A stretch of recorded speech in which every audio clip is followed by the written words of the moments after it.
Night has a way of turning the past into a doorway, and tonight we step through it into a winter that did not merely arrive, but declared itself with teeth and thunder. Imagine a year when the Midwest still felt endless, when towns were dots of lamplight scattered across a flat horizon, and when steel locomotives pushed through the dark like stubborn hearts refusing to stop beating. Picture the season as a living force, the kind that makes the very air ring, the kind that turns breath into smoke and silence into something you can almost hold in your hands. This is the story of a train that believed in schedules and certainty until the weather taught it a different kind of timetable. This is the story of strangers who became a small, flickering village inside wooden cars while the prairie tried to erase the world. And before we climb aboard, take a moment to settle wherever you are, whether you are winding down in an American living room, listening late in Europe, or wrapped in the quiet of Canada, or anywhere else the night has reached. If you want to help these gentle journeys keep moving, leave a like, subscribe, and tell me in the comments what corner of the world you're listening from tonight. Now let your room grow dim, let the noise of your day soften, and allow the sound to imagine steam, wind, distant rails to become part of your own calm, because the moment we enter begins with a brightness so cold it looks like glass. On the morning of December 28th, 1900, Chicago woke under a pale sun that seemed too sharp to touch. At the station, windows wore frost like delicate lacework, each filigree line catching light and holding it for a heartbeat. Porters crossed the polished floor with quick, clipped steps, their boots sounding like small hammers on stone. Trunks thudded into place, parcels were stacked, and the baggage car swallowed the weight of other people's lives as if it had always been hungry for them. Outside, the locomotive waited with the patience of iron, black and immense, already breathing white clouds into the air.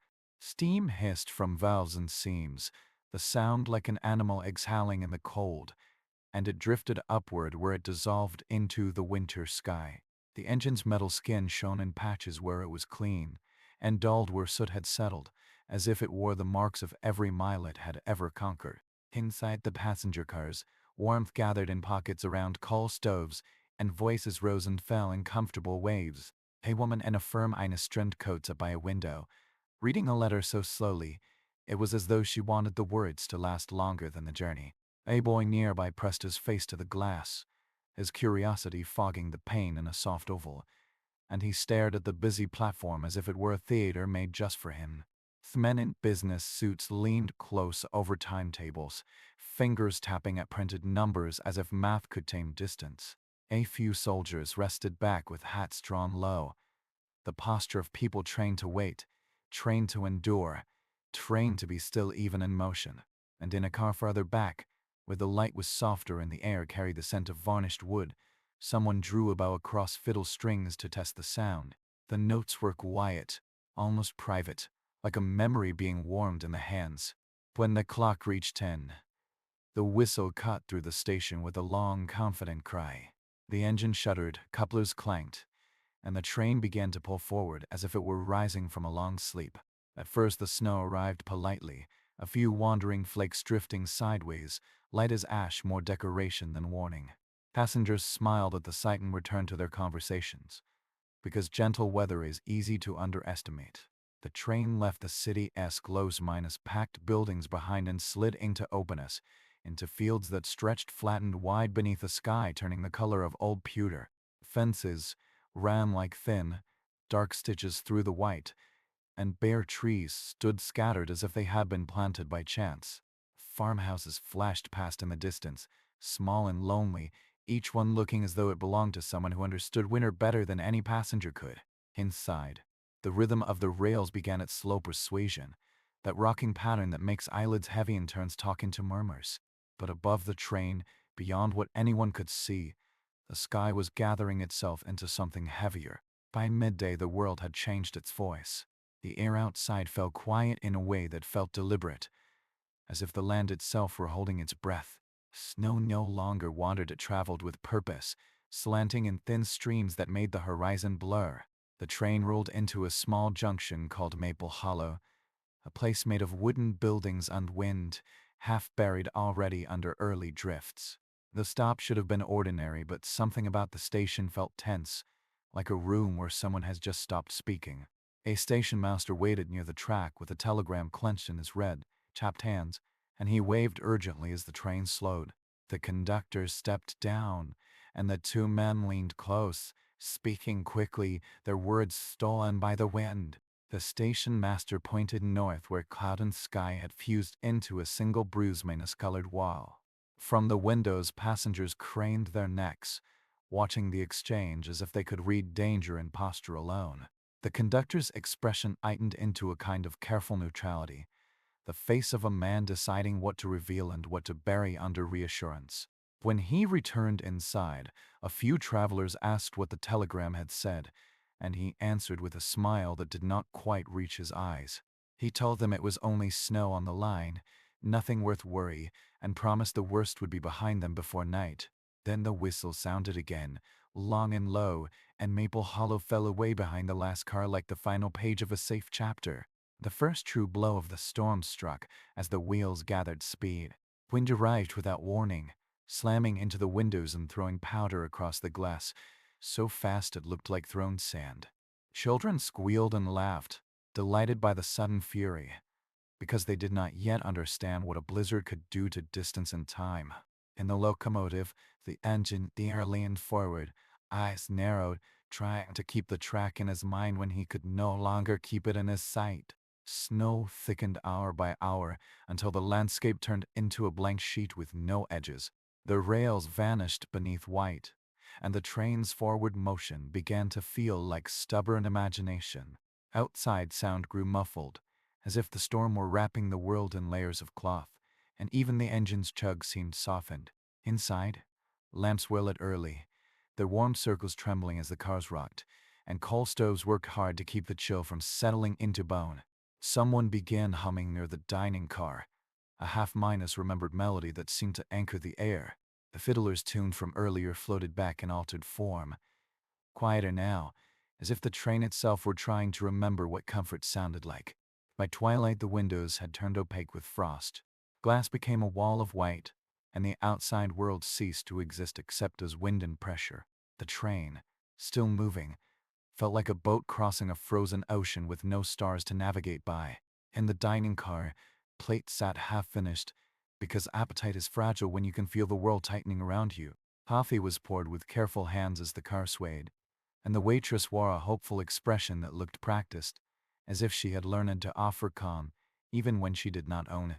An older man stared through a small cleared patch on the window and said nothing, but his silence carried the weight of someone who had watched storms take what they wanted.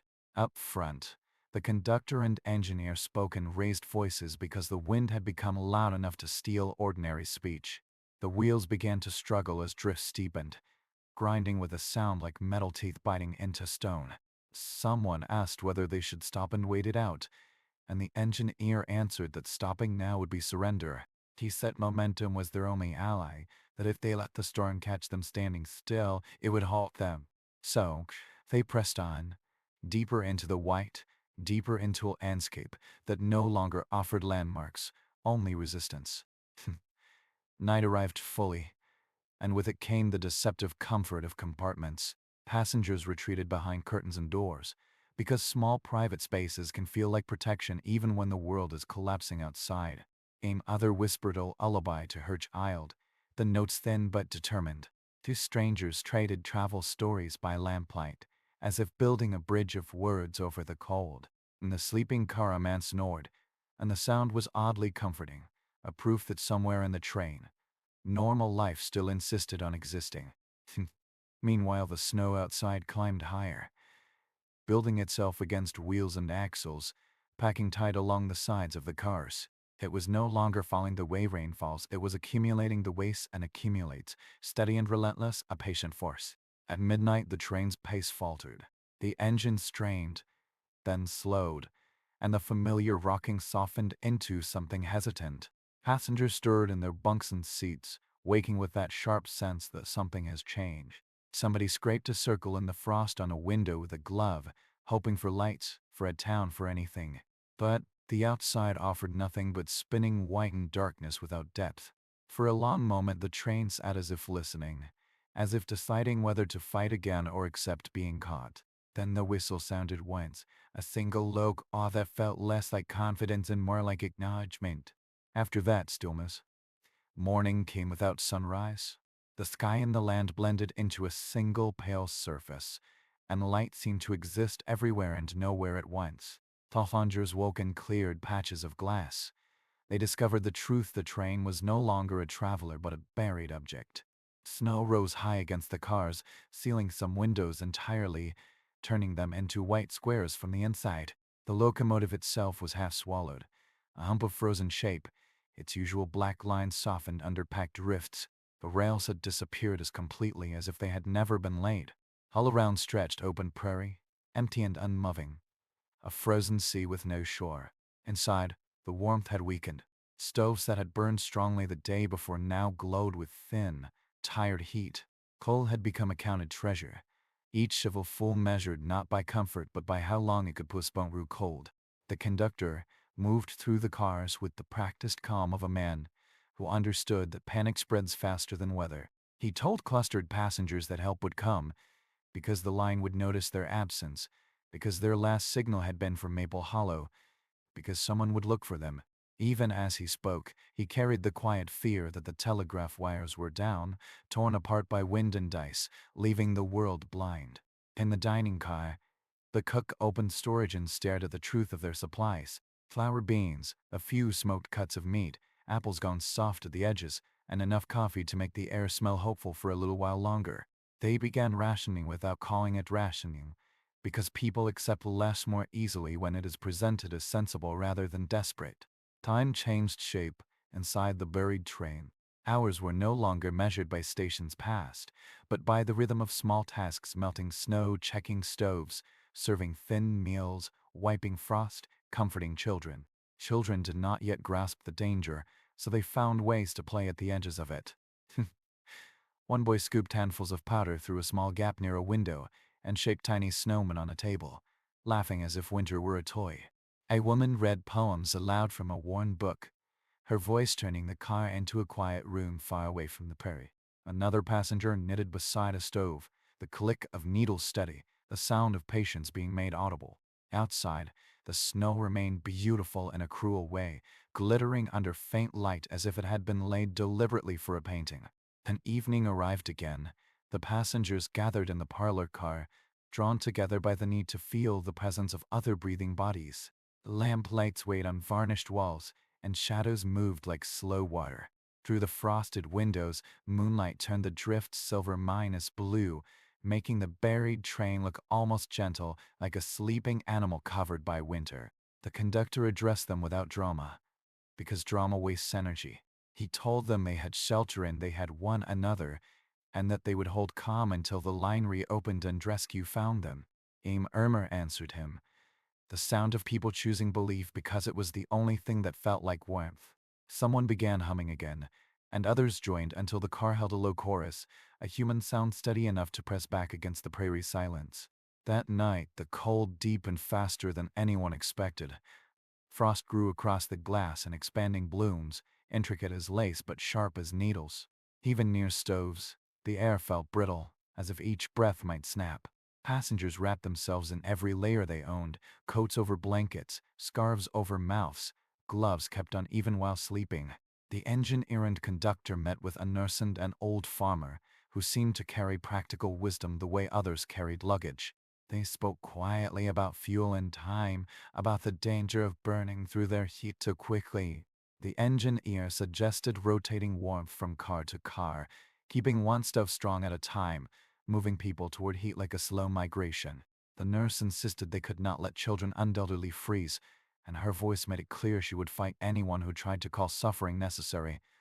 The farmer listened, then said in a voice like dry wood that it would work for a while, but only if help arrived before the winter decided to test them further.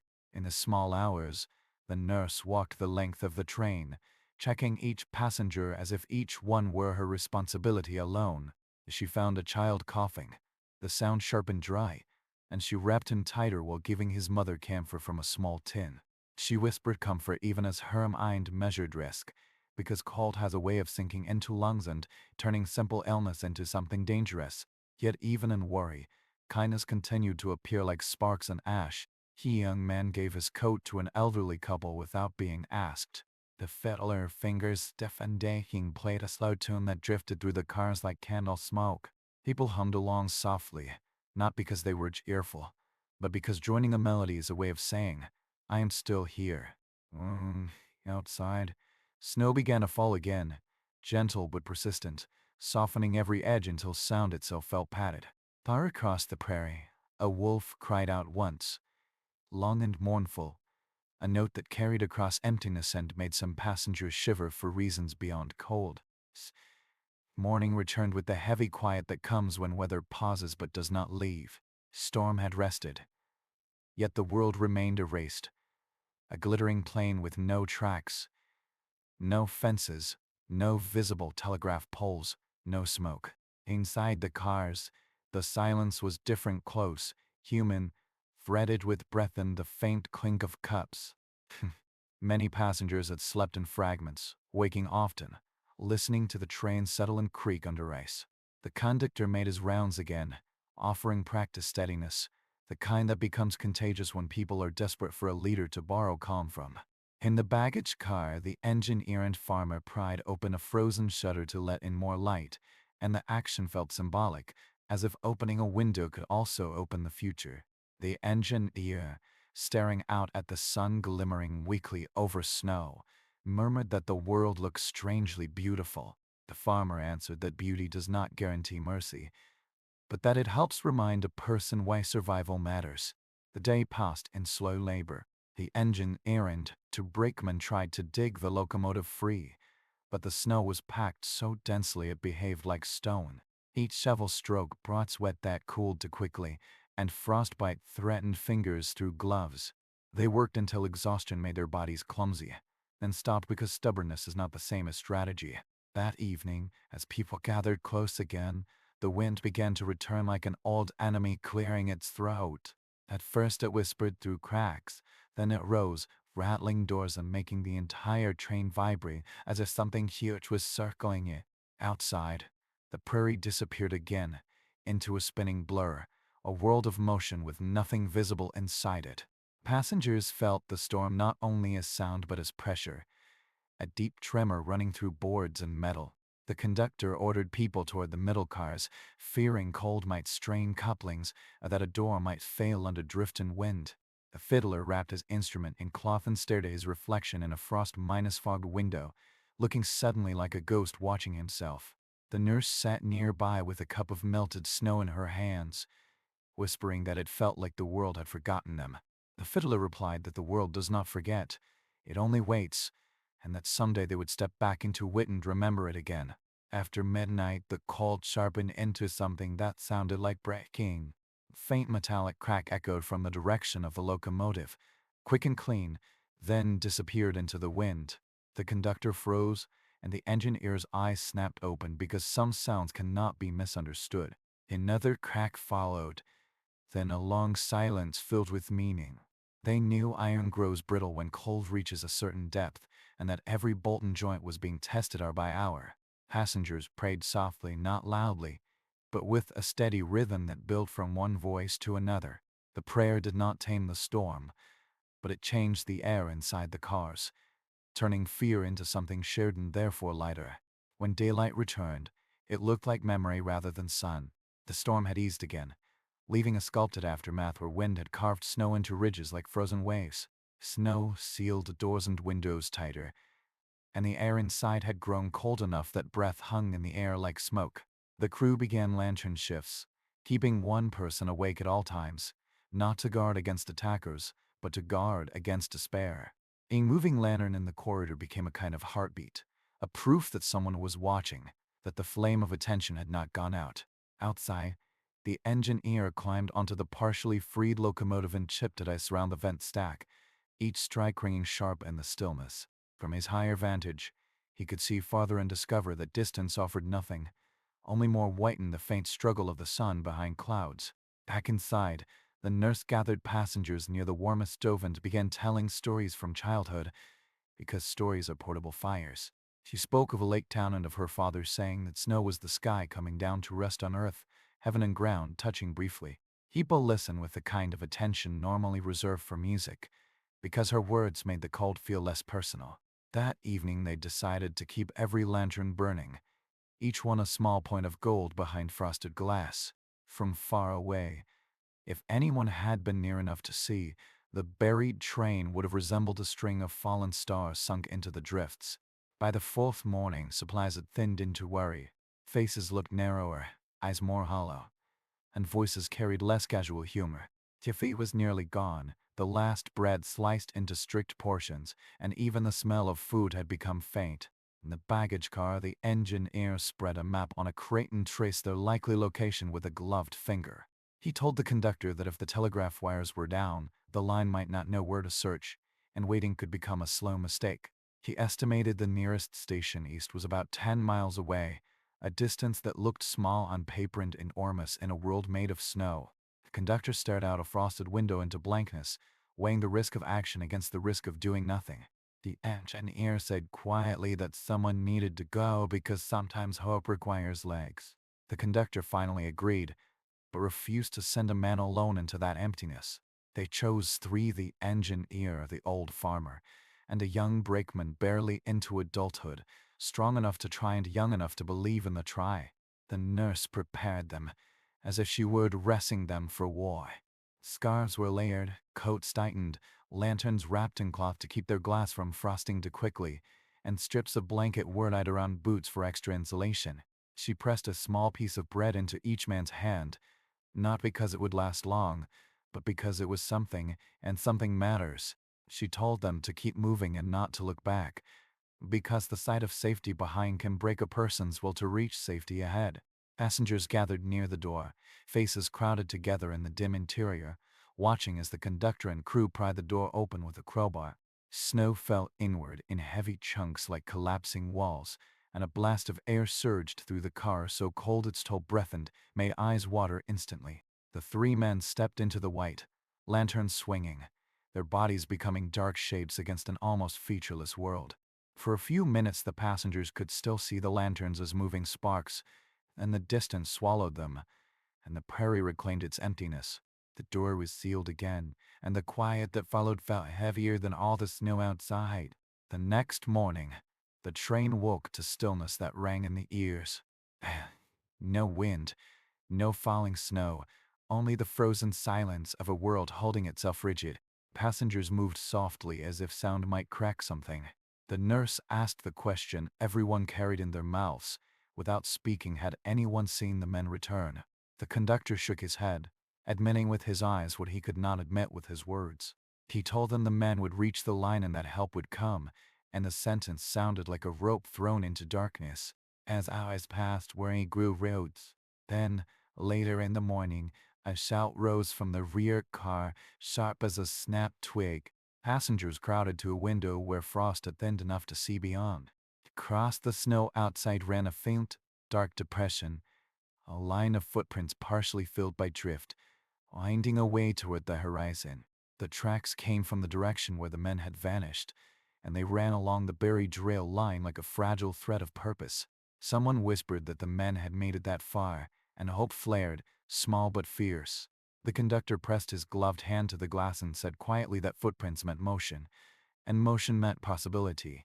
He ordered a lantern placed in a window, then another, and soon several panes held small flames, signals offered to a world that might or might not be watching.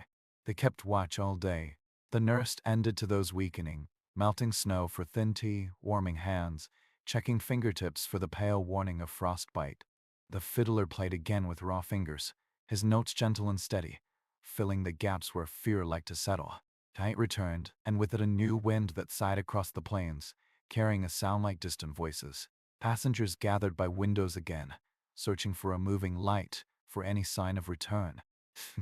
Nothing came, and the lanterns burned through the night anyway, because belief is sometimes an action you perform even when you do not feel it.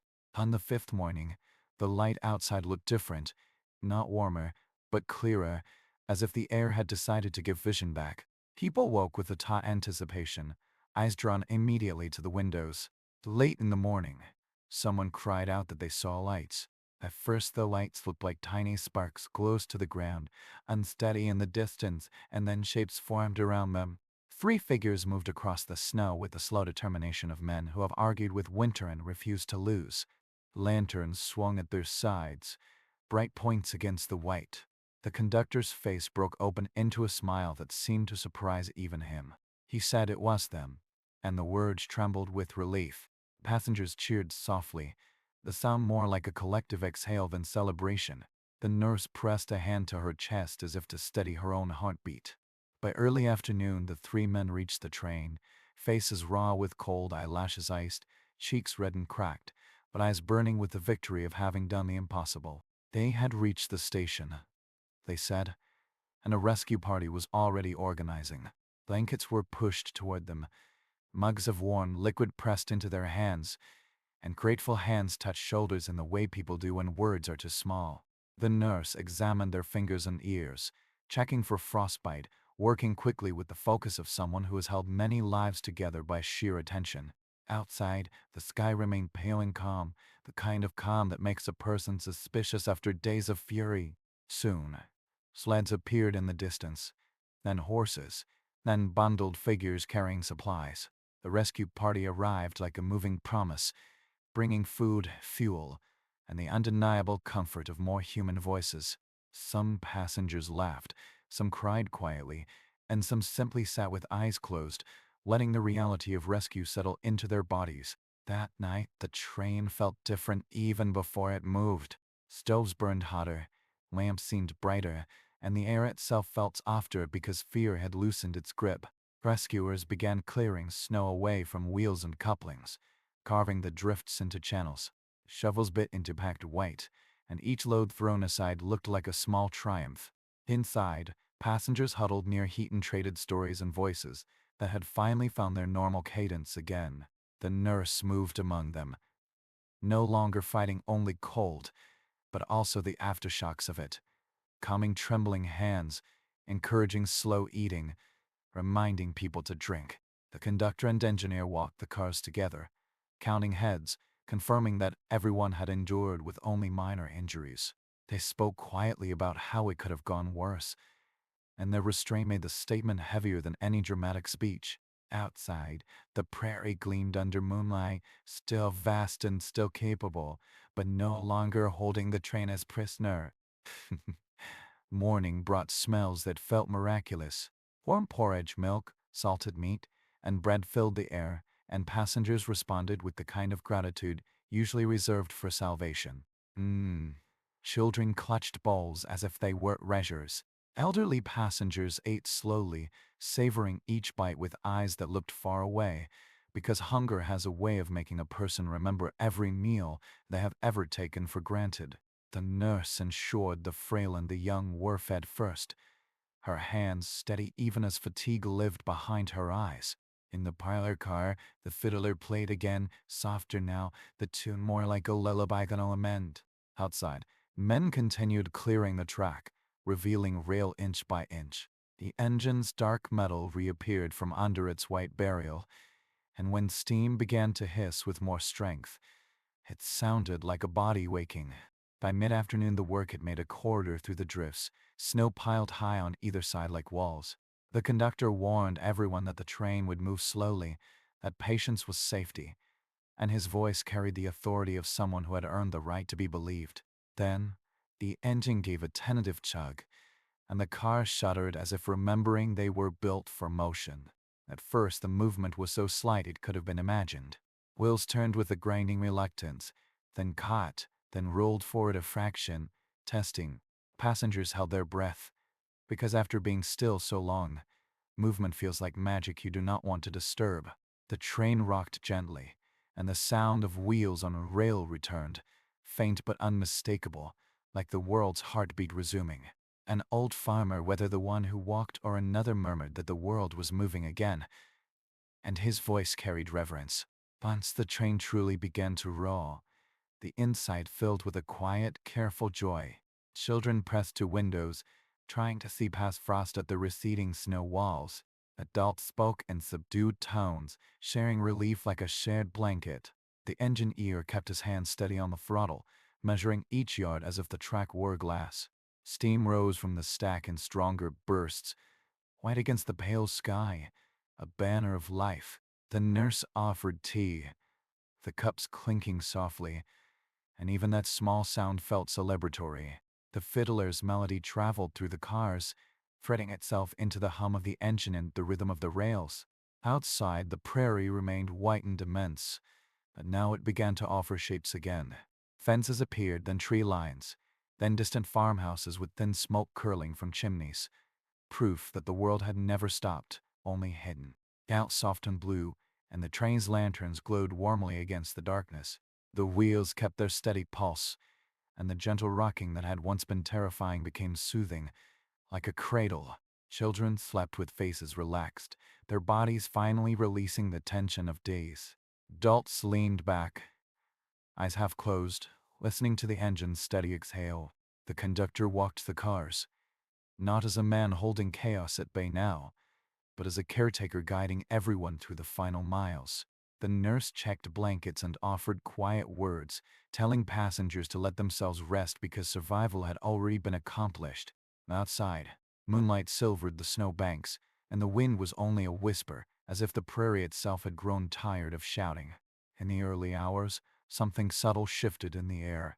A faint scent of earth, almost imaginary, drifted in when doors opened briefly, the smell of thaw beginning under snow. Passengers noticed it with the kind of attention normally given to perfume, because it suggested that winter's grip was not eternal. As dawn approached, the horizon softened into pale golden lavender. Light spread across the prairie slowly, turning the snow into a field of crushed crystal. Inside, people stirred, blinking in the growing brightness, and the sight of color felt like a gift. The nurse moved through with a final round of warm tea, smiling gently as if the sunrise belonged to them. The fiddler played a tender tune that seemed to match the light, each note softening the last edges of fear. By morning, signs of life appeared more often. Barns rose in the distance. Fences traced clean lines, and smoke from chimneys curled steadily, promising kitchens and warmth. Passengers pressed to windows and pointed like children themselves, marveling at how miraculous ordinary things can look after isolation. A dog ran across a yard somewhere far away, a small moving dot, and a few passengers laughed quietly at the sheer comfort of seeing something alive and unconcerned. The conductor told them they were nearing a station, and the phrase sounded like the end of a long sentence. The train slowed as it approached a small platform where bundled workers waited, faces bright with curiosity and concern. Some passengers waved, some cried, and some simply sat with hands clasped, letting arrival become real. When the train finally rolled to a stop at the first station since the blizzard, the hiss of brakes sounded like a sigh. Lanterns on the platform glowed like warm stars, and voices drifted toward the cars, human sounds that felt almost shocking after days of wind. Passengers gathered coats and bags, moving carefully on stiff limbs, and stepped down onto ground that felt solid in a new way. The cold air was crisp, but gentler now, carrying the scent of wood, smoke, and damp earth. Inside the station, a stove fire crackled, and the warmth hit faces like a hand placed softly on the cheek. Children stared at the flames with awe, and adults stood close, letting heat sink into bones. The nurse guided people toward benches, offering blankets and tea, reminding them to move slowly because bodies recover in stages. The conductor counted heads again, his duty now a quiet ritual of care. The fiddler played a final gentle melody, and the notes floated through the station like a blessing. Later, as passengers ate simple food and spoke in low voices about what had happened, the storm began to feel like something far away. Yet the shared memory remained close, binding strangers together with a fragile, enduring thread. They had learned the shape of one another's courage in the worst hours, and that knowledge does not vanish quickly. Outside, the prairie lay calm, patched with snow and thawed earth, patient as it always had been. The tracks behind the train shone faintly, a line cut through hardship, proof of motion returned. And now, as you listen from your own place in the present, let the image of that buried train soften into something gentle. Let the lanterns in the windows become warm points of light in your mind. Let the steady rhythm of rails lost returned, and steady again settle your breathing. Because the heart of the story is not only the blizzard or the iron machine, but the way people kept one another warm when the world tried to freeze them into silence. If this journey carried you even a little, consider liking the video, subscribing, and leaving a comment with where you're listening from tonight. Sleep well, dream quietly, and let the wind outside your own window be only a whisper, not a threat. The storm is gone now. The lights are steady, and the world, patient and enduring, keeps moving forward. Throughout history, many events have been shaped by those who possess power, but few have been as impactful as the rise of the Ottoman Empire. Emerging from humble beginnings, it would soon dominate a vast region stretching from southeastern Europe to parts of Africa and Asia. This rapid expansion wasn't just a result of military prowess, but also strategic marriages, alliances, and a deep understanding of local cultures and politics. The Ottoman rulers weren't mere conquerors, they were diplomats, builders, and visionaries. The Ottoman Empire's roots trace back to the early 14th century when Osman I founded the state that would bear his name. Born into a world where empires like the Byzantine and Seljuk had already been established, Osman's ambition and keen military strategies made him stand out. While others had faltered, his state began to grow, and the seeds of what would become one of the longest-lasting empires in history were planted. As the Ottomans began to spread out across Anatolia, they faced resistance from various other states and kingdoms. Osman's descendants, including his son Orhan, were able to take advantage of the Byzantine Empire's weakening power. By the mid-14th century, the Ottomans had already captured the strategic city of Bursa, making it their first major capital and an important base of operations for further expansion into the Byzantine-controlled Balkans. This victory also symbolized the shift of power in the region. The Byzantine Empire's decline had begun, and the Ottomans were on the rise. What made the Ottoman conquests particularly unique was their ability to maintain control over diverse regions and populations. Then, like many conquerors who imposed harsh rule and suppressed local traditions, the Ottomans were known for their tolerance and adaptability. They didn't just conquer, they assimilated and integrated, creating a rich and diverse cultural mosaic within their empire.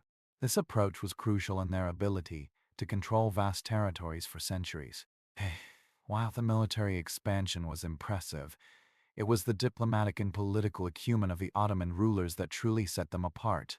Sultan Mehmed I, known as Mehmed the Conqueror, is one of the most iconic figures in Ottoman history. His conquest of Constantinople in 1453 marked a monumental shift in both Ottoman and world history. The Byzantine Empire, which had lasted for over 1,000 years, finally fell to the Ottomans, and Mehmed declared the city as the new capital of his empire, renaming it Istanbul. But the conquest of Constantinople was simply about the collapse of an ancient empire. It also represented the beginning of a new era in world history. The Ottomans were able to control crucial trade routes between Europe and Asia, gaining immense wealth and power. They also made Istanbul one of the world's great cultural hubs, bringing together scholars, artists, and traders from various corners of the world. This cultural renaissance in the city laid the foundation for the empire's prosperity for centuries to come. What's often overlooked in discussions of the Ottoman Empire's power and influence is the role that its military played in shaping the empire's character. The Ottoman military was a formidable force, with one of the most advanced armies of its time. The Janissaries, elite infantry soldiers, were particularly renowned for their discipline, strength, and loyalty to the Sultan. Originally formed from Christian youths who were conscripted through the Dev-Shirmi system, the Janissaries became the backbone of the Ottoman military machine, helping to propel the empire to new heights. Yet, despite their successes, the Ottomans were not immune to internal strife. Over time, the sheer scale of their empire began to present logistical and administrative challenges. The system of succession, which allowed the Sultan's sons to vie for the throne, often led to power struggles and instability. As the centuries progressed, the empire began to show signs of weakness, especially in the face of European rivals who were rapidly advancing in military technology and trade networks. The 17th century saw the first signs of decline, as the Ottomans struggled to keep pace with the changing world. The military, which had once been the envy of the world, began to lose its edge. The once fabled Janissaries became more corrupt, and the sultans became increasingly disconnected from the day-to-day governance of the empire. This detachment led to a series of disastrous wars and defeats, further exacerbating the empire's problems. Despite these challenges, the Ottoman Empire continued to endure for several centuries, largely because of its ability to adapt.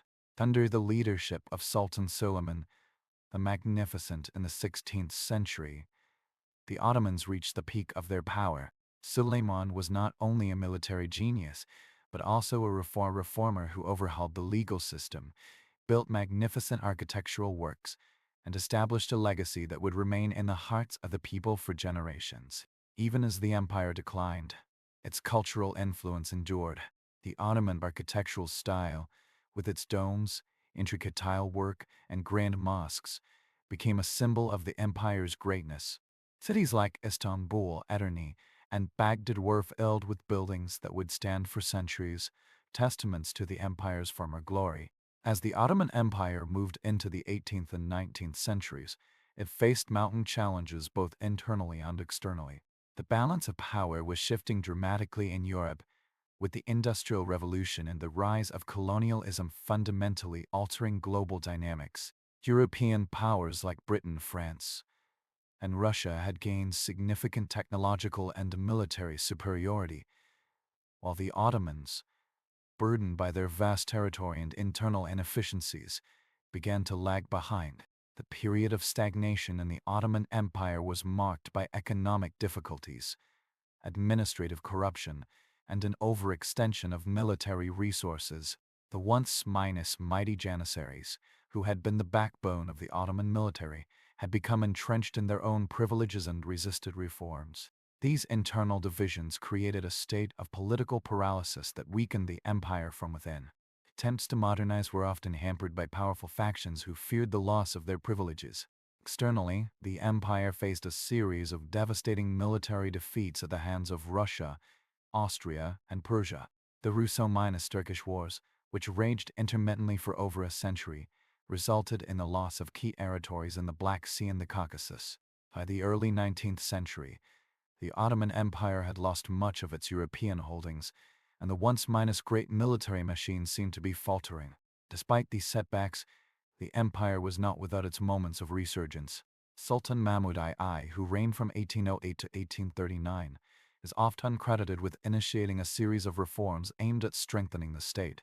One of his most notable actions was the abolition of the Janissary Corps in 1826, an event known as the Auspicious Incident.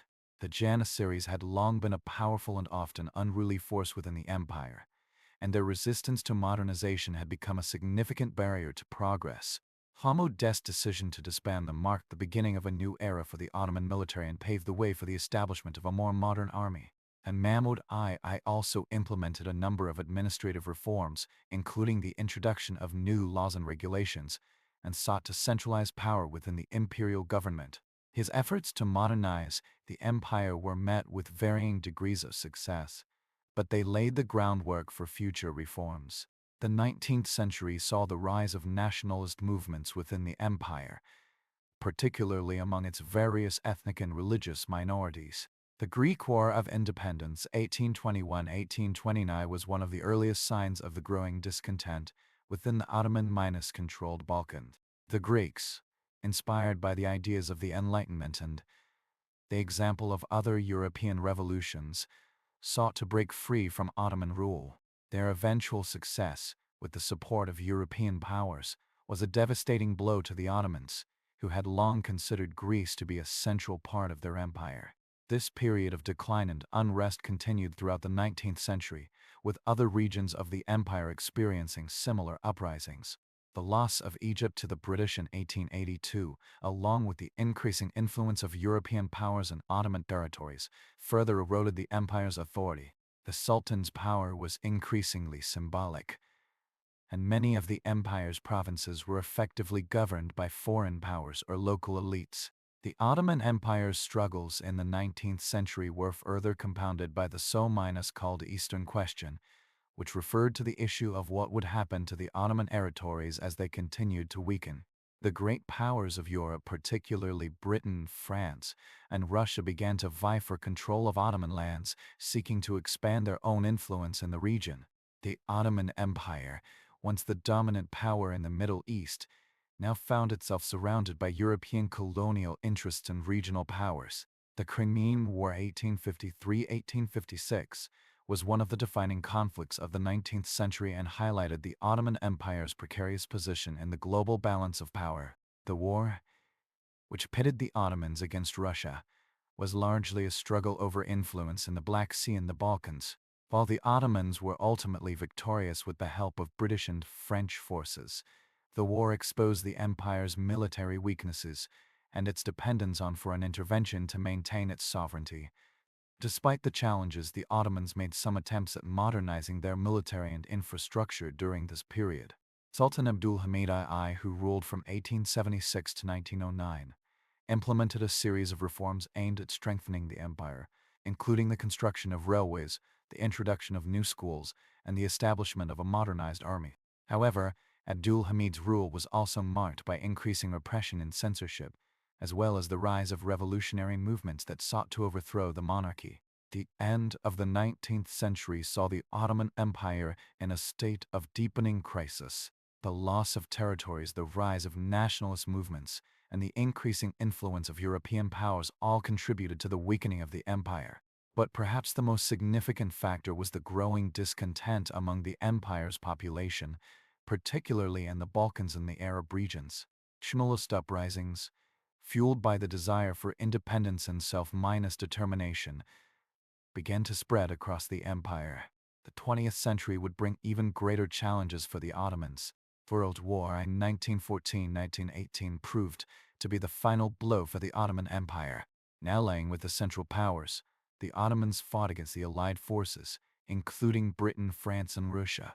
However, the war ended in defeat, and the empire's territories were carved up by the victorious Allies. The Treaty of Sevres 1920 and later the Treaty of Lausanne 1923 formally dismantled the Ottoman Empire, leading to its official collapse. The fall of the Ottoman Empire was not just the end of a dynasty, it marked the end of an era. The once mighty empire, which had ruled over vast territories and diverse peoples for more than 600 years, was no longer. In its place emerged the modern nation state of Turkey, led by Mustafa Kemal Ataturk, who would go on to modernize the country and transform it into a secular republic. The legacy of the Ottoman Empire is still felt today, both in the Middle East and across the world. Its cultural, architectural, and intellectual achievements continue to influence modern Turkey, the Balkans, and the broader Islamic world. The empire's legacy is a complex one, full of triumphs and tragedies, and its story serves as a reminder of the rise and fall of great civilizations throughout history. As the Ottoman Empire dissolved, the remnants of its vast territories and diverse populations were left in a state of flux. The creation of modern Turkey under Mustafa Kemal Ataturk marked the beginning of a new era, but the ripples of Ottoman influence were far-reaching, influencing not only the political structures of the Middle East, but also the cultural and social landscape of the region. The disintegration of the empire led to the establishment of new nation-states, each grappling with the legacies of Ottoman rule. While some of the empire's former territories remained under foreign control or influence, setting the stage for the geopolitical struggles of the 20th century. Ataturk's revolution in Turkey was a radical break from the past. Under his leadership, Turkey sought to distance itself from its Ottoman heritage in a bid to modernize and secularize the nation. The abolition of the Sultanate and Caliphate, the adoption of a Latin-based alphabet, and the implementation of sweeping legal and educational reforms were just a few of the measures aimed at transforming Turkey into a secular republic. These efforts, though successful in establishing Turkey as a modern nation-state, also created tensions between the remnants of the Ottoman past and the desire for a more progressive future. While Turkey underwent rapid modernization, the legacy of the Ottoman Empire lingered throughout the Middle East, North Africa, and the Balkans.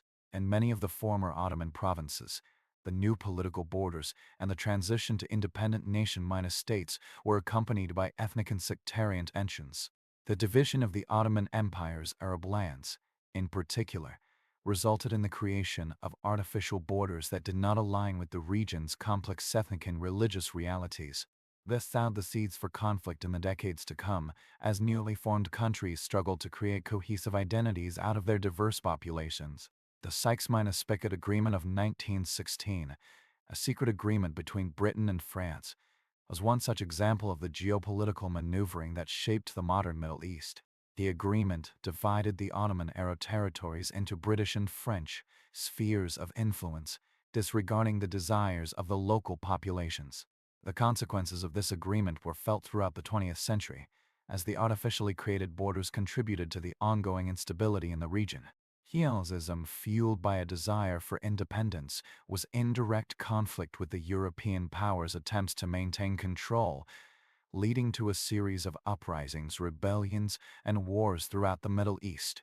In the Balkans, the collapse of the Ottoman Empire led to a resurgence of nationalism among the region's Slavic, Greek, and Albanian populations. The collapse of the empire allowed for the emergence of long-suppressed national identities, but the process of nation-building was fraught with conflict.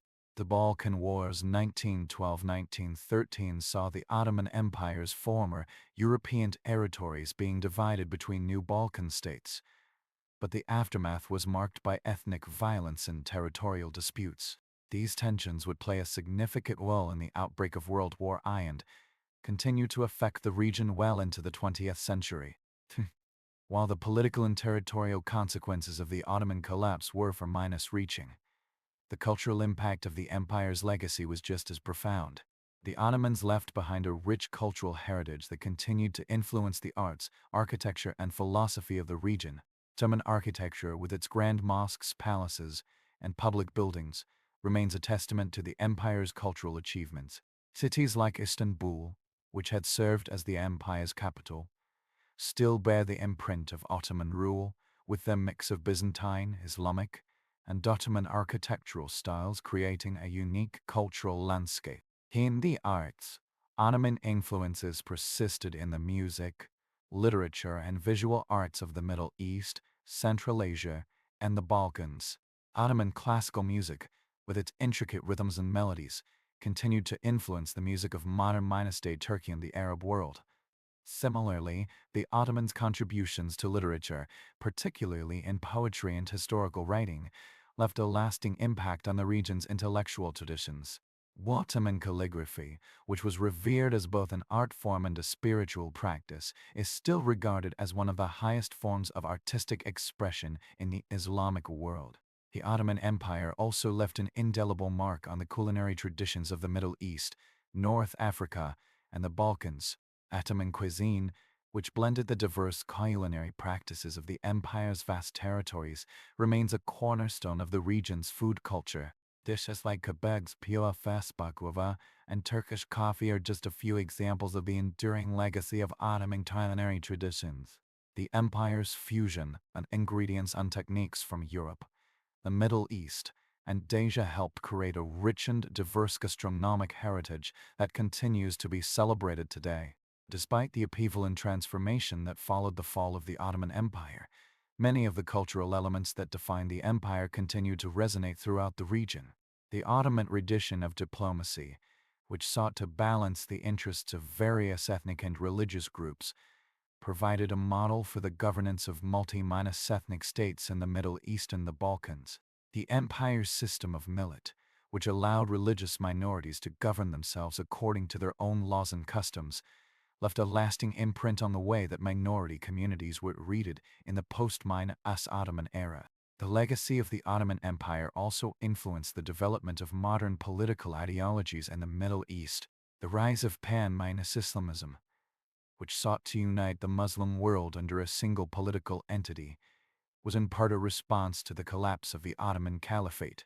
The idea of a unified Muslim world, transcending national borders, continued to resonate in the years following the empire's fall, particularly among Islamic political movements in the 20th century. At the same time, the decline of the Ottomans and the rise of European colonial powers gave birth to nationalist movements across the Middle East and North Africa, as people sought to create their own independent states free from foreign domination.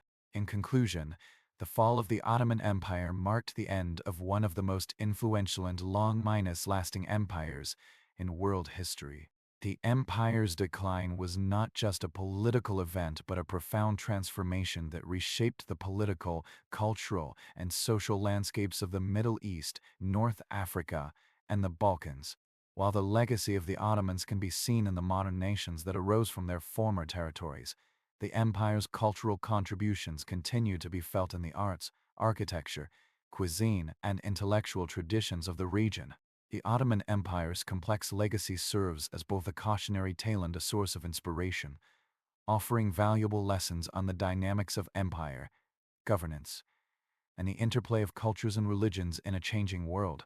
The collapse of the Ottoman Empire and the subsequent emergence of new political entities across the Middle East, North Africa, and the Balkans set the stage for decades of political tension and warfare.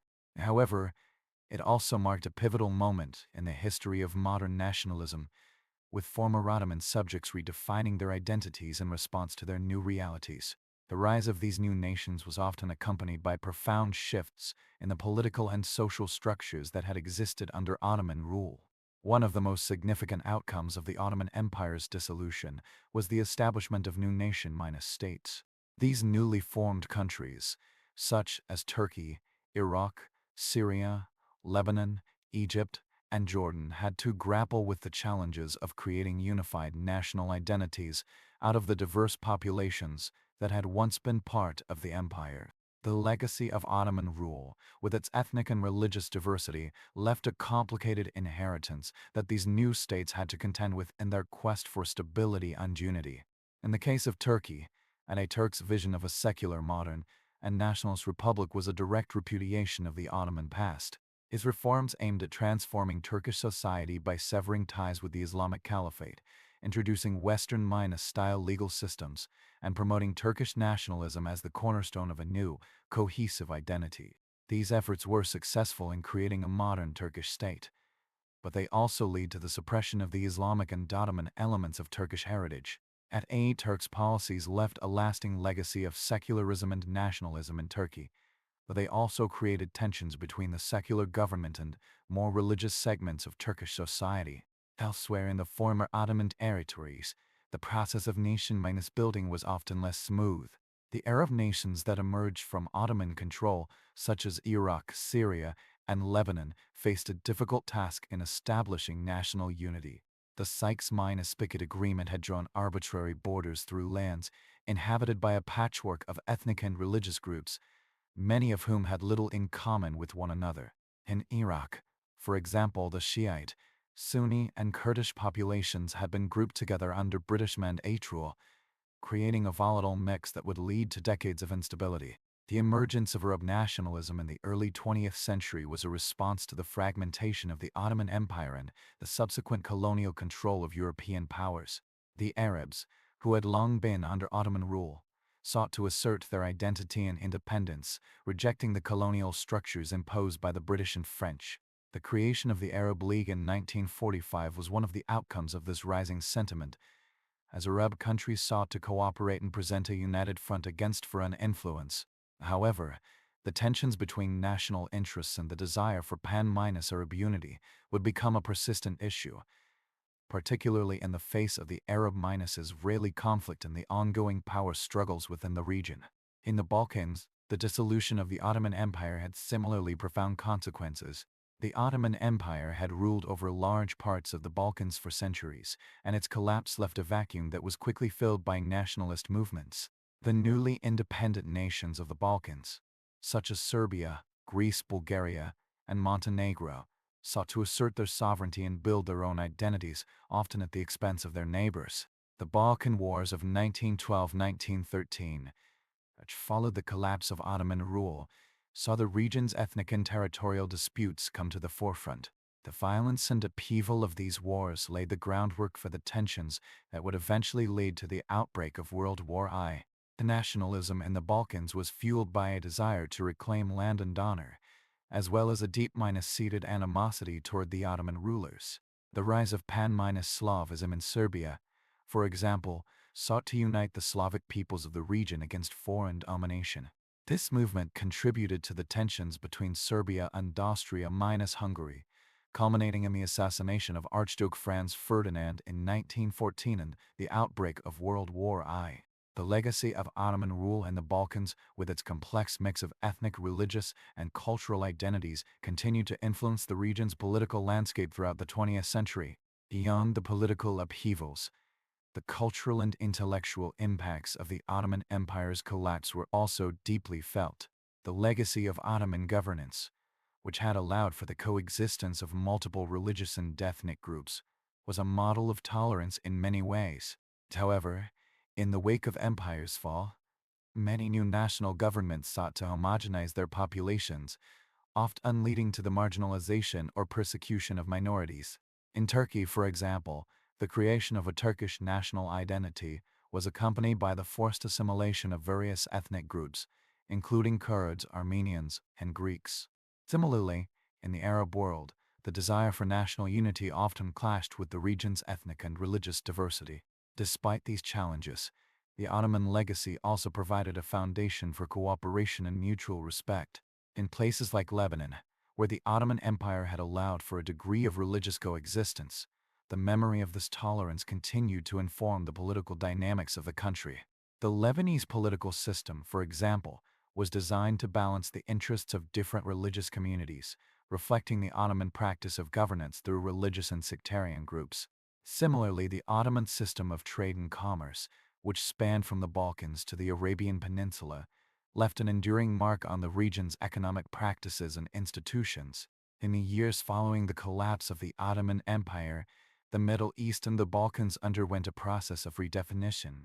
The impact of imperialism, colonialism, and nationalism shaped the political, cultural, and social identities of the people living in the former Ottoman territories.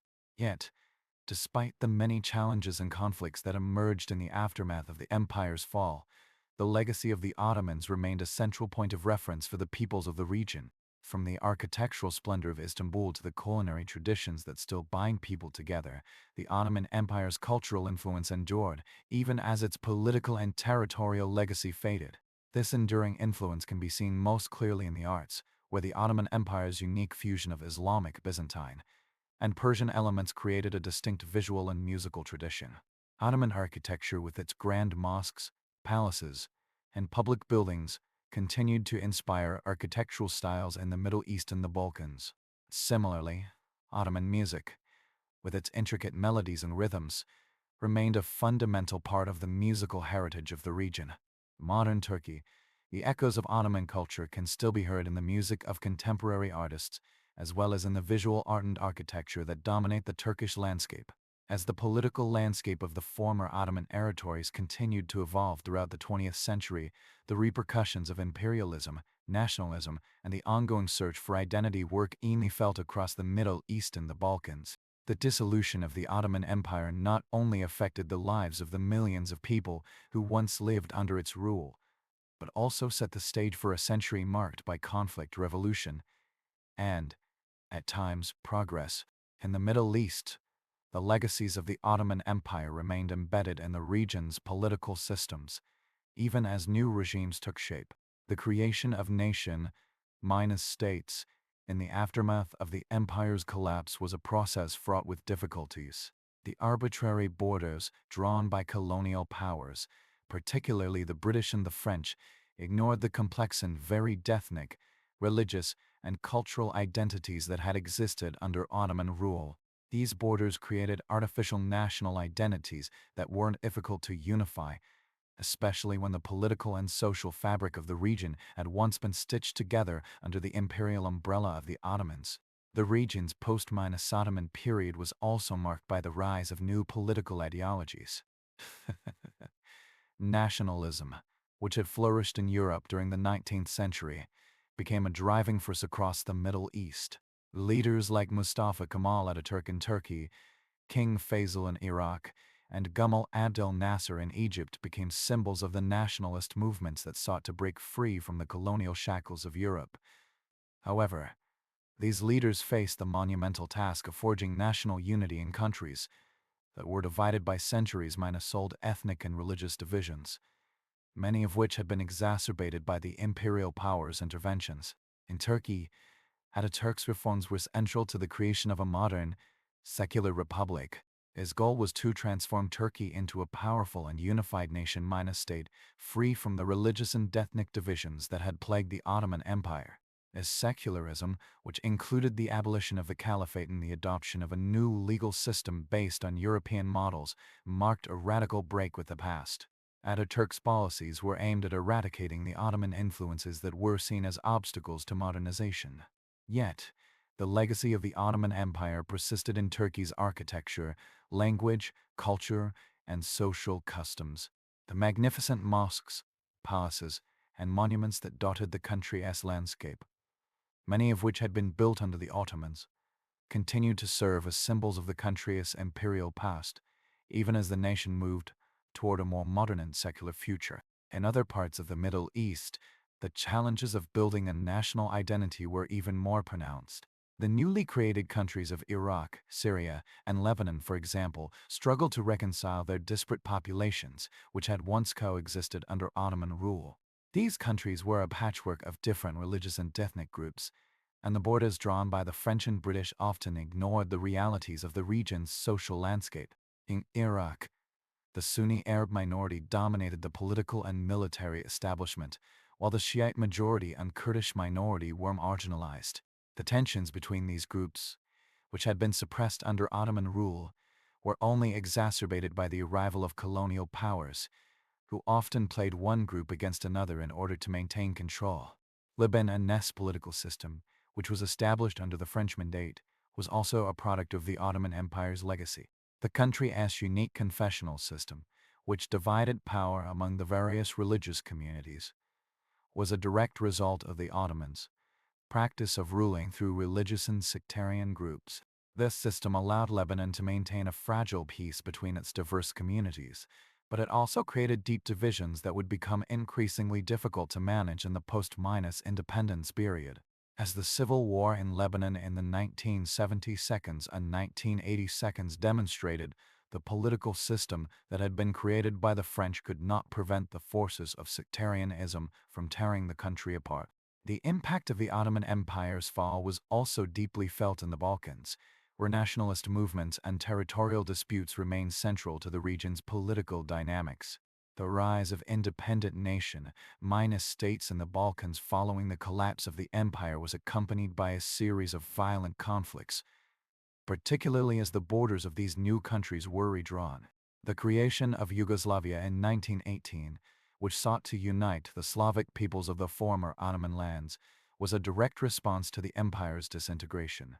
However, the tensions between the different ethnic groups in the region, particularly between the Serbs, Croats, and Bosniaks, were too great to be overcome by the creation of a single state.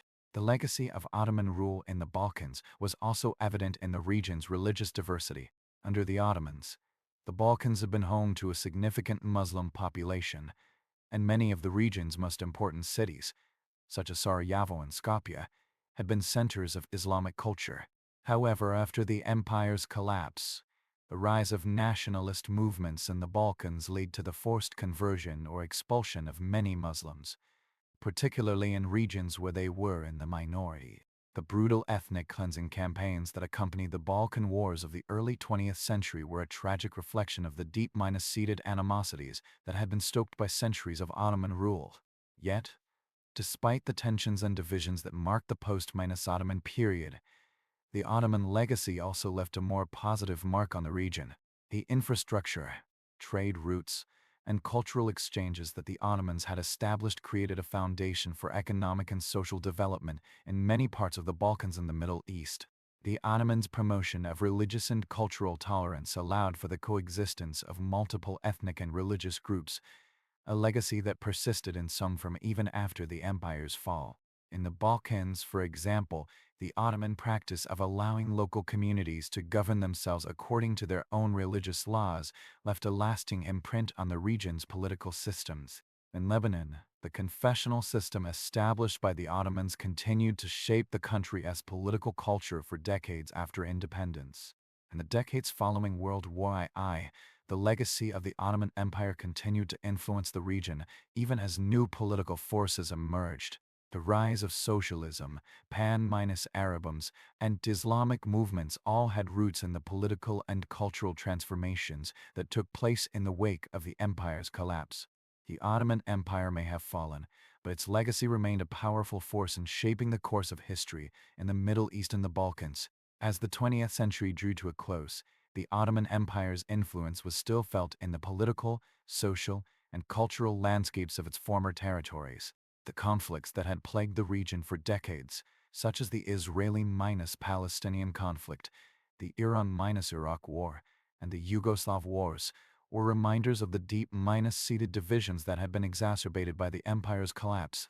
Yet, even in the face of these challenges, the memory of the Ottoman Empire persisted as a symbol of a more unified and tolerant era. For many people in the Middle East and the Balkans, the Ottoman period represented a time of relative stability and coexistence, a sharp contrast to the political chaos and violence that followed.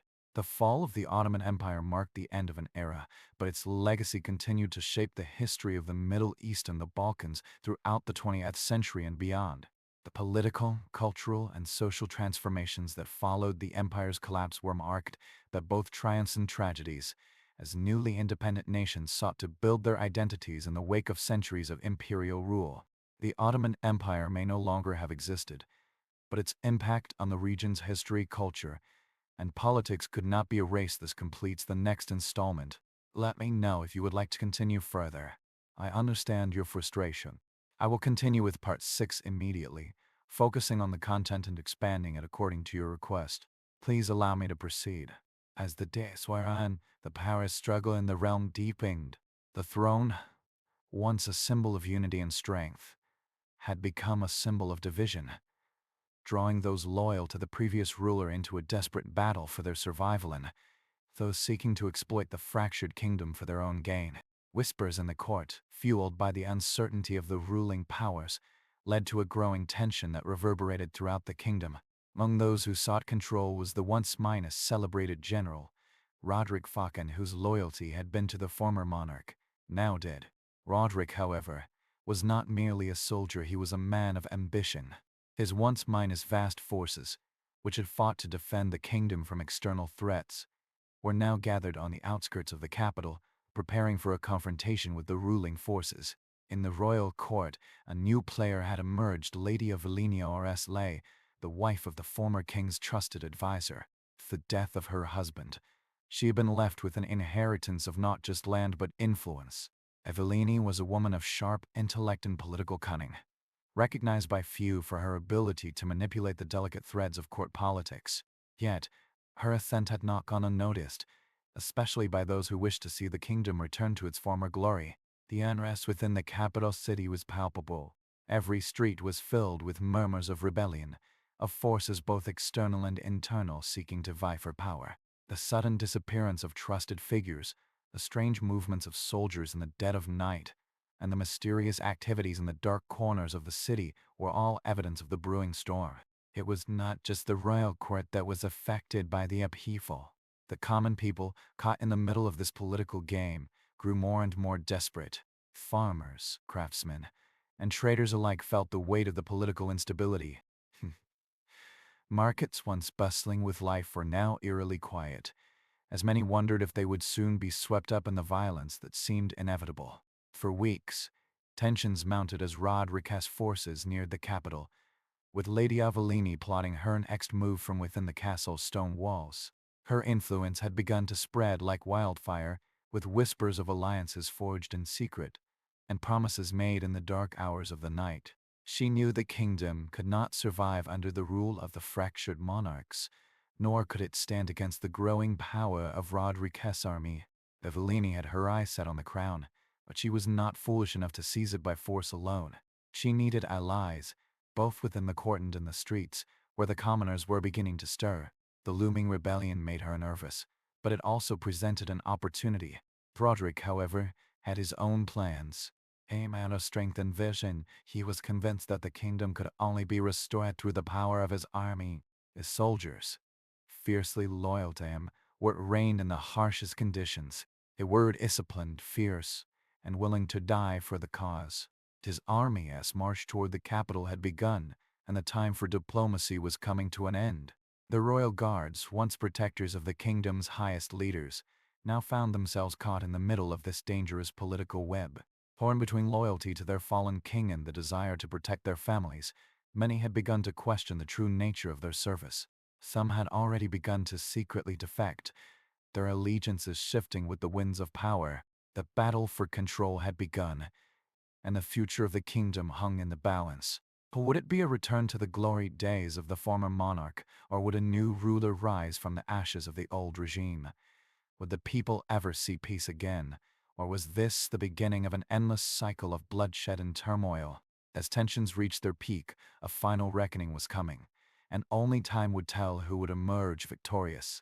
The city was alive with the distant sounds of drones, the heralds of war signaling the arrival of an imminent conflict. The forces of Roderick Falcon were now within sight of the gates, their banners flapping in the wind, a sight that brought a chill to the hearts of the citizens. Kingdom stood on the brink of collapse. Every corner of the capital had become a battleground of shifting loyalties, secret alliances, and silent betrayals. Lady Evelina or Esley, now fully aware of the dangers that lay ahead, had fortified her position. Her inner circle, composed of influential courtiers and military commanders who had pledged their support, met in hushed rooms, preparing for the chaos that was soon to unfold.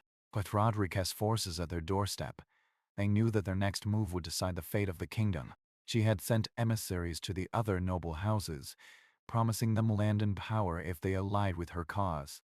Some had agreed, sensing the growing strength of her faction, while others wavered, unsure which side would offer them the best chance at survival. The lines between loyalty and ambition were becoming increasingly blurred. Broderick, on the other hand, was a man of action. His army was not just a collection of soldiers, it was a well-soiled machine, its might fueled by years of preparation for this very moment. The general had no intention of negotiating or bargaining for power. He had only one goal: to take the throne by force and establish a new order, one in which the kingdom would be led by those who were strong enough to claim it. The capital city, once a beacon of civilization and prosperity, now seemed to hold its breath as the two forces drew closer. The royal palace, perched high above the rest of the city, was the ultimate prize, and both Roderick and Lady Evelina knew that whoever controlled it would hold the kingdom in their hands. As Roderick's army camped just outside the gates, the city's walls became a symbol of the kingdom's last line of defense. The royal guards, outnumbered until minus prepared for a siege, made their final preparations for the inevitable. They had been given orders to protect the royal family at all costs, but the question lingered in the air: could they truly hold the palace long enough to turn the tide in favor of the monarchy?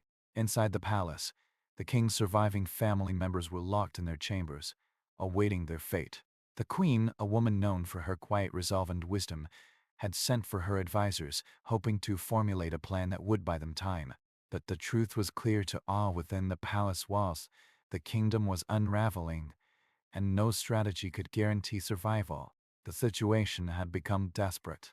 The Lady Aveline's spies had reported that Roderick was preparing for an assault at dawn, and there was no hope of reinforcements arriving in time to change the outcome. The time for diplomacy had passed. All that remained was the bloodshed of battle. As night descended upon the city, a tense silence enveloped the streets. The calm before the storm hung heavy in the air, broken only by the occasional shout or clanging of metal as soldiers prepared their weapons. In the royal court, Lady Evelina sat in a room adorned with tapestries and polished wood, studying a map of the city's defenses. Her fingers traced the path she knew so well: the corridors, the gates, and the secret entrances that could allow her forces to enter the palace undetected. She had thought of everything. Meanwhile, Roderick sat in his war tent just outside the gates. His mind was sharp, his focus unyielding. He knew the risk. She knew that to strike at the heart of the capital was to strike at the very foundation of the kingdom. Yet, he also knew that there could be no turning back. If he hesitated, someone else would claim the throne, and the kingdom would slip from his grasp forever. The hour was upon them. At dawn, the city would be engulfed in a bloody struggle. Rodriguez's forces would advance, their siege engines creaking as they prepared to breach the walls. The royal guards, fortified in the palace, would make their stand.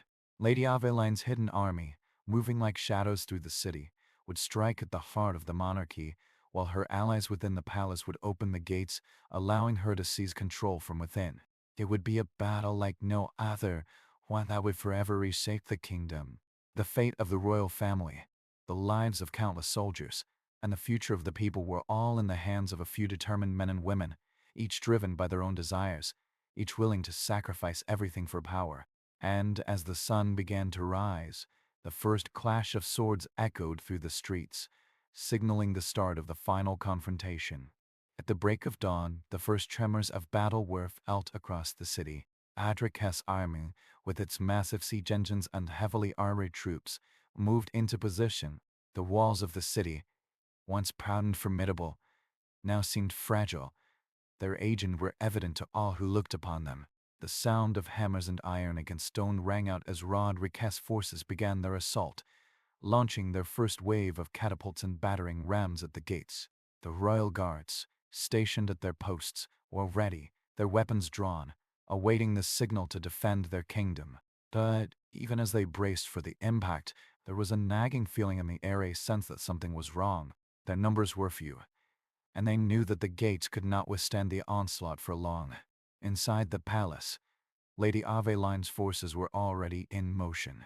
Her secret alliance with influential nobles within the palace had paid off.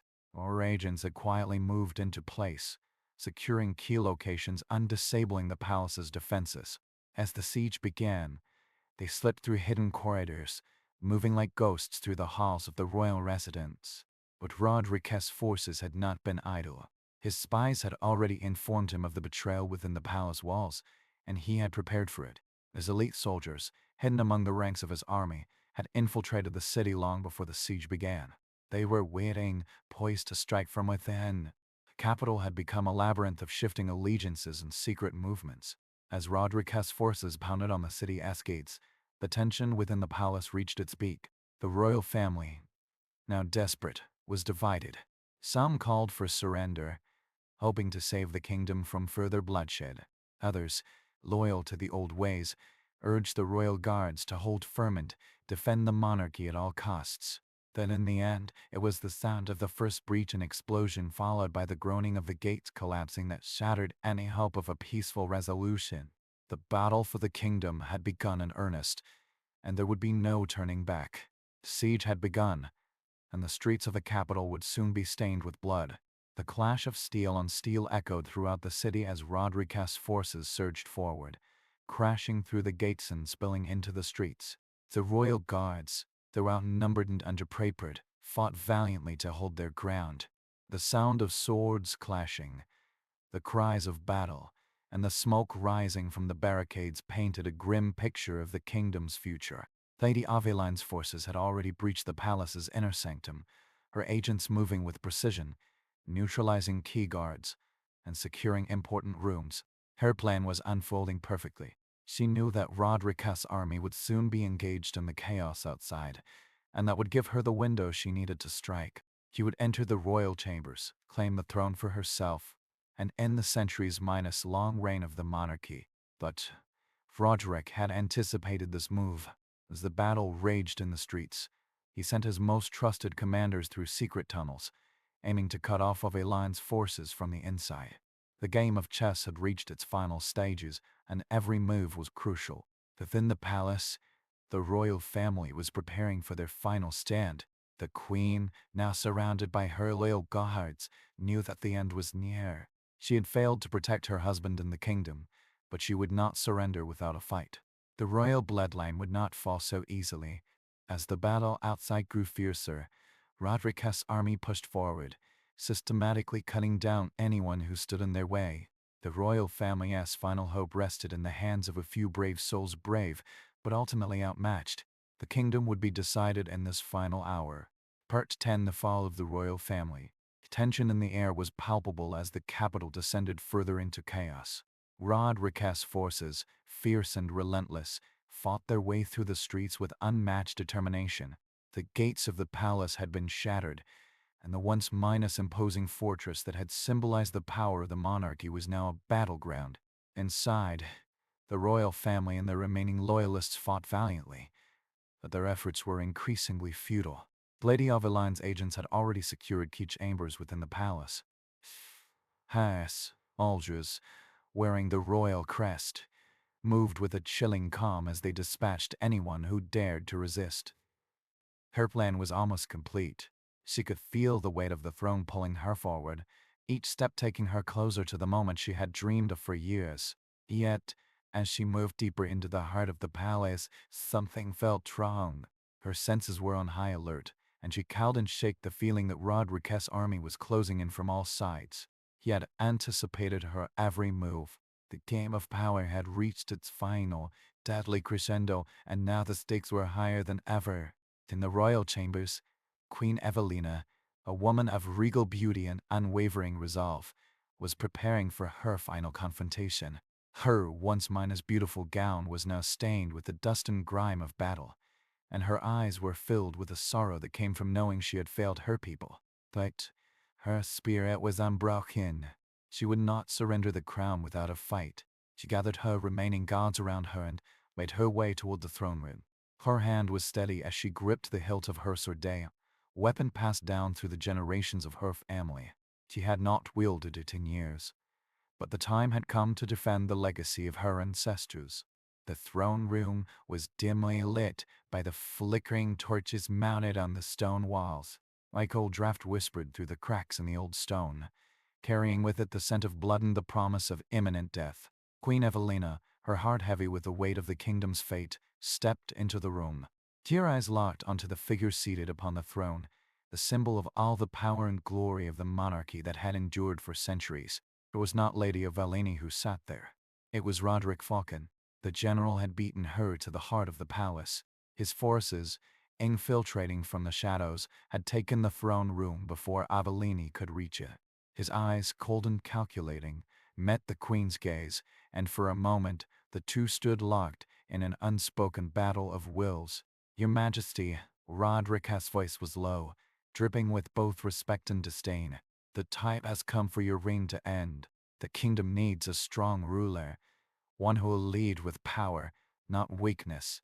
Queen Evelina's face twisted with a mixture of grief and defiance. You would destroy everything my family has built, just to satisfy your thirst for power? Roderick rose from the throne, his movements deliberate and slow. Family's time is over. The kingdom needs a new order, one that is forged in the fires of war. I will reshape this land. You and your bloodline are merely obstacles in the way. With a signal to his men, the room was filled with the clash of steel as his soldiers closed and around the queen and her remaining guards. But Queen Evelina was not done yet. She drew her sword, the blade gleaming in the torchlight, and stood her ground. I will not yield to you, she spat, her voice filled with the fury of a mother defending her children, a queen defending her people. A brutal fight ensued. The clash of swords, the shrill cries of battle, and the heavy footsteps of soldiers echoed in the throne room. Queen Evelina fought with the grace and precision of a trained warrior, but she was vastly outnumbered. For every strike she landed, more men appeared to challenge her. She had always known this day might come, the day when the kingdom would fall into chaos. But she had never imagined it would come at the hands of someone like Roderick, a man who had once fought for the kingdom, now turned against it for his own gain. Guards, loyal to the end, fought valiantly, but the tide of the battle was shifting in favor of Roderick's forces. Slowly, the queen's last line of defense was chipped away, until she stood alone, surrounded by the bodies of her fallen protectors. With a final, anguished cry, Queen Evelina lunged at Roderick, hers ordained directly for his heart. But before she could land the blow, he deflected her strike with a swift motion, knocking the blade from her hands. You have fought bravely, Roderick said, his voice surly calm as he approached her. But this is where your story ends. He raised his sword, and with one swift motion, he ended her reign. The room fell silent except for the ragged breaths of the queen, whose lifeless body slumped to the ground. The throne room was now under Roderick's complete control. The victory was bittersweet for Roderick. As he sat upon the throne, the realization of what he had accomplished began to sink in. He had claimed the crown, but at what cost? The streets of the capital were now littered with the bodies of the fallen loyalists, rebels, and innocents alike. The air was thick with the scent of blood and destruction, and the once minus proud kingdom lay in ruins. Roderick had succeeded in his quest for power, but it had come at the expense of the kingdom's soul. The people were fractured, divided, and broken. The nobility, once proud and powerful, now cowered before him, uncertain of their place in the new order. Lady Avellini had been pushed aside, her dreams of ruling the kingdom slipping further from her grasp as she watched Roderick take control. She had hoped for a peaceful resolution, a way to unite the kingdom under her banner, but now she saw that there was no place for compromise in the new world Roderick was creating. As Roderick sat upon the throne, gazing out over the city he had conquered, a thought lingered in his mind. He had won, but at what cost? Would he truly be able to rebuild the kingdom, or had he destroyed it beyond repair? Only time would tell. But for now, the kingdom belonged to him, and he would do whatever it took to hold it. Roderick Falcon ruled from the throne with an iron fist. His army had secured his position, but the scars of the battle were still fresh. The kingdom was in disarray, its people broken and divided. He knew that simply taking the throne was not enough. He had to rebuild the kingdom, to forge a new era from the ashes of the old. His first order of business was to consolidate his power. The nobility, once so certain of their own influence, were now scattered and uncertain. Some swore fealty to Roderick, hoping to maintain their positions of power, while others were forced into hiding, knowing that they were now enemies of the new regime. Roderick's rule was not one of benevolence. He was a man of war, and his rule was shaped by the harsh realities of conquest. He enforced his will with brutal efficiency, crushing any rebellion before it had a chance to take root. The people, however, were not easily subdued. Whispers of resistance spread to the streets as discontents simmered beneath the surface.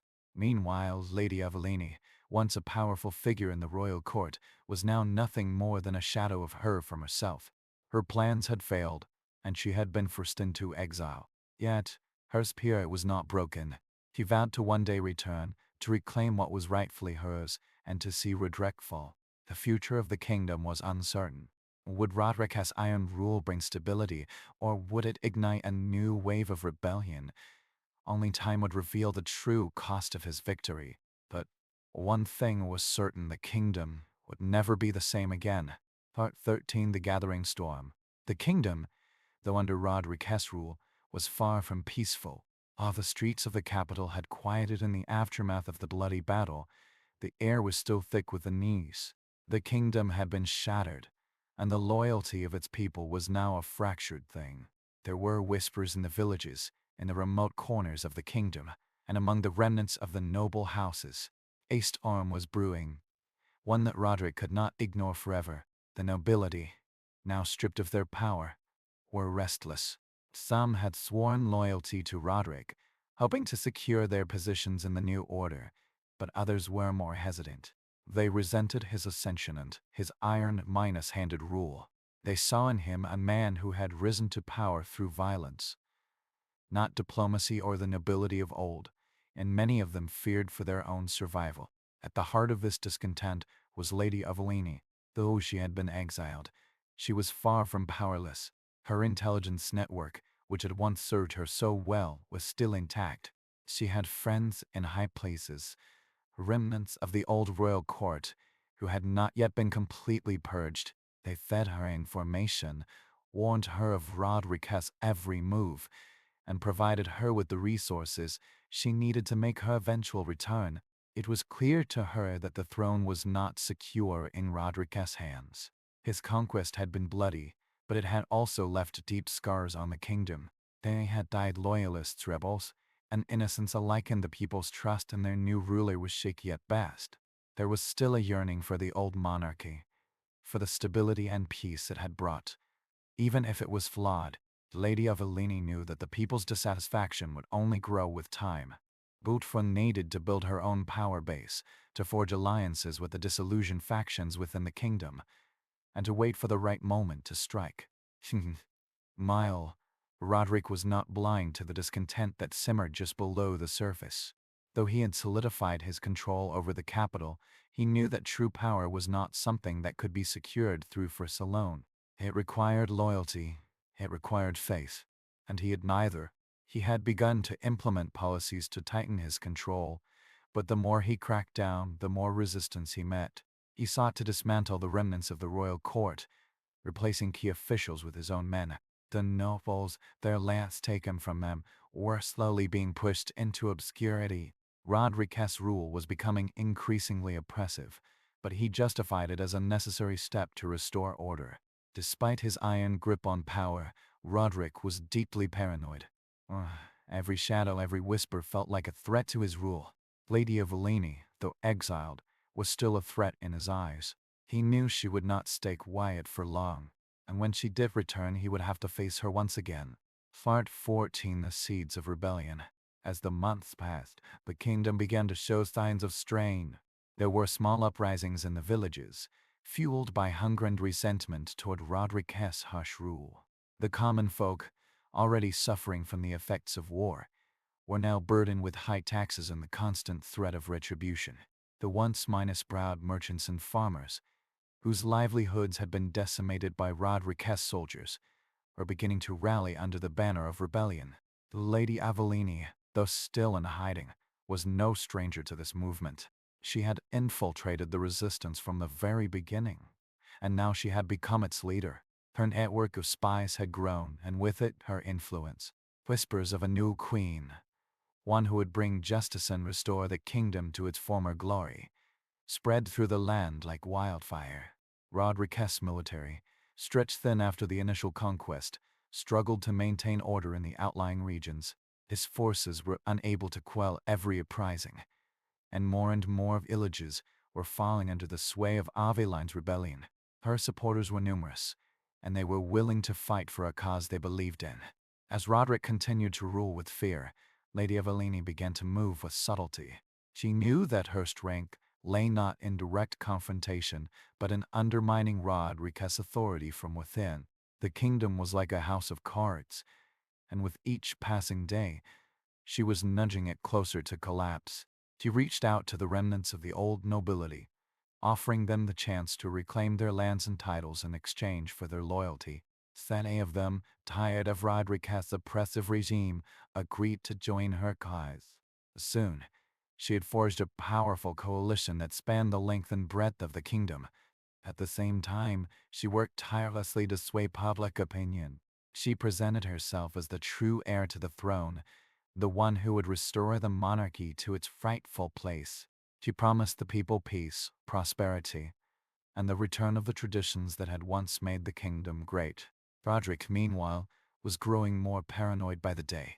His forces were stretched thin, and his spies were reporting more and more signs of rebellion in the countryside. His once loyal soldiers were becoming disillusioned, and his hold on power was slipping. He had won the battle for the throne, but the war for the kingdom's soul was far from over. The stage was set for the final showdown between Roderick and Evelina. Both were powerful, both were ruthless, and both were willing to sacrifice everything for the throne. But, in the end, only one would stand victorious. Part 15. The Battle for the Kingdom. The conflict between Roderick and Lady Evelini came to a head when the two forces met on the plains outside the capital. It was a battle that had been brewing for years, and now it was finally time for the kingdom to pay the price for its divided loyalties. Roderick, despite his growing paranoia, was determined to put an end to Aveline's rebellion once and for all. He had gathered a vast army, made up of both loyal soldiers and mercenaries who had sworn to serve him. His forces were well-trained and well-equipped, but they were also weary from months of fighting. Evelini, on the other hand, had spent years carefully building her army.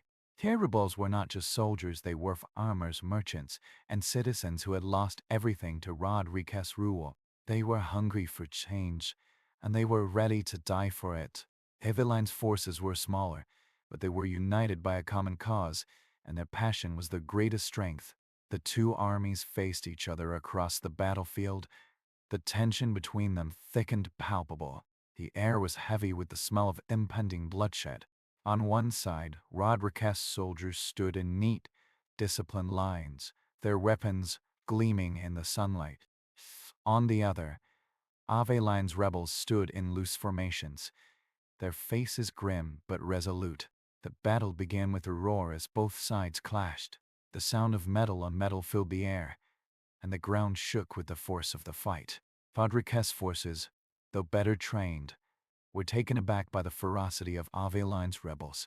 They fought not just for victory, but for survival, for a future where they would no longer be oppressed.